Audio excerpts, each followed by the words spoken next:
வணக்கம்ல தேனியிலிருந்து தாஜ்மஹால் பட்டு மாளிகையிலிருந்து பத்திரிகை கொடுத்துருக்காங்க. இதுல இன்னொரு விஷயம் என்னன்னு பாத்தீங்கன்னா, அந்த தாஜ்மஹால்ல இருந்து ஐஸ்வர்யா நகைக்கடை ஓபன் பண்ணியிருக்காங்க. ஐயா ரொம்ப ரொம்ப சந்தோஷமா இருக்கு. ஏன்னா பட்டு கடையில் போய் சேலையை வாங்கிட்டு அப்படி நகையும் வாங்கிட்டு ஒரே வேலையா முடிச்சிடணும்னு பிளான் பண்ணிட்டீங்க.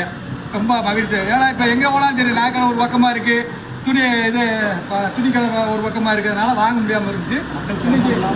சிரமம் இல்லாம பட்டு சேலையும் வாங்கிக்கலாம் சொல்லிட்டாரு. நகையும் வாங்கிக்கலாம், பட்டு சேலை வாங்கிக்கலாம்.